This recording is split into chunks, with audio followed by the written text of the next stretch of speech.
صباح الخير، صباح العافية حبيباتي. شلونكم؟ اخباركم؟ طمنوني عنكم.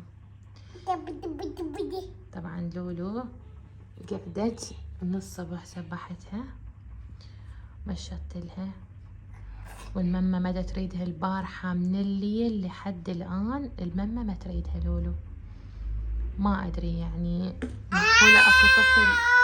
معقولة أكو طفل يفطم نفسه يعني ما يريد بعد الحليب؟ والله ما أدري، هاي جديدة علي، أول مرة تصير عندي إنه طفل هو يفطم نفسه. والله سولفولي تجاربكم أنتو.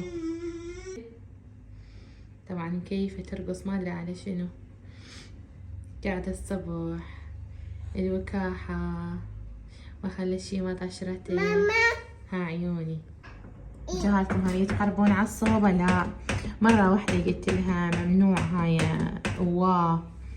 وخوفتها، بعد قامت أبد ما تلزمها. فتحت باب الدرج. طبعا أنا مسوية باب هنا للدرج على مود ما تصعد فوق، لأن تعرفون إذا وقعت بعد الله يستر.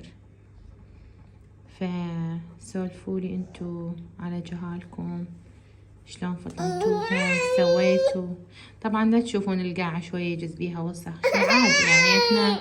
احنا مستحيل نصير نظاف، اللي عنده طفل يعرف يعني مستحيل انه يتنظف. كل شوية منطيتها بسكت لو شي وتطشر، فعادي يعني تعودت اني. طبعا بلشت بالتنظيف مثل كل يوم، مسحته بهذا الديتول. طبعا كلش زين بنات، هذا يخبل بالارضية. غسلت الباب، وهاي الزرعة كانت هنا أنا بالصالة غسلتها كلها تراب، كانت يومية تراب طبعا. وشوفوا ويا التنظيف هاي شو تسوي.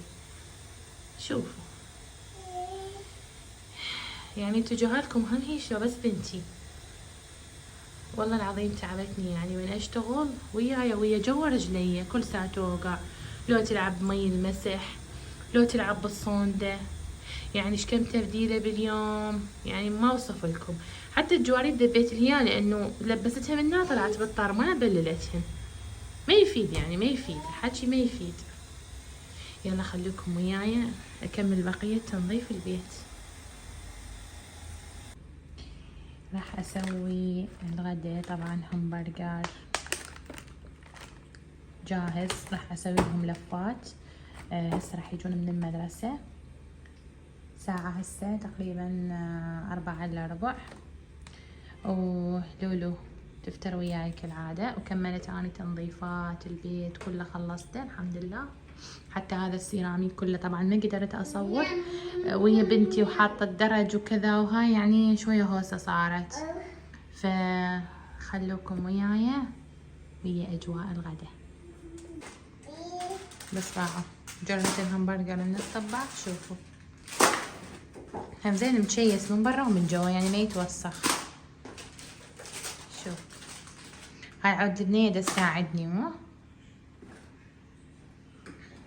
طبعا شوفوا هنا أنا سويت هاي الطماطة أدرجها حتى شوية أشوحها بالطاوة على مود باللفات أخلي مال الهمبرجر. مهم شي الصمون، أنا جايبته هذا الدوائر. يلا خلوكم وياي.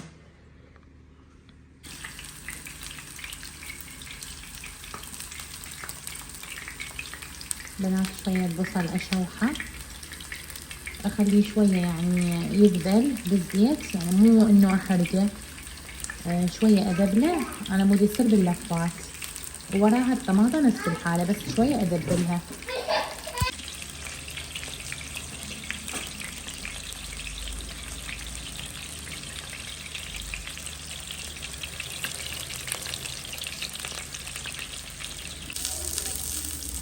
شوفوا بنات شلون صارت الطماطة بهاي الطريقة، مش بس دبلتها هي والبصل. سهلنا وسهلكم العافية. راح اشوفكم اللفة. طبعا مو تعلوم ما دا اعلمكم ها، بس هيجي يعني دا اشارككم يومي. وهنا شوية شوربة مسوية بالجدرلة.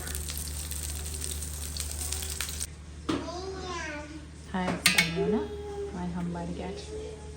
اهم شي الطرشي، طبعا هذا انا مسويته، الطرشي الاحمر. هسه اول فقرة.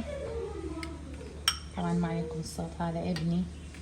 انا ما اشوفه، ما اعرف، ما سيطر ادف لازم الجهاز، فراح امسح الصمونة بالصوص واخلي الهمبرجر والطماطة وارش شوية كاتشب ومايونيز وبعدين اشوفكم.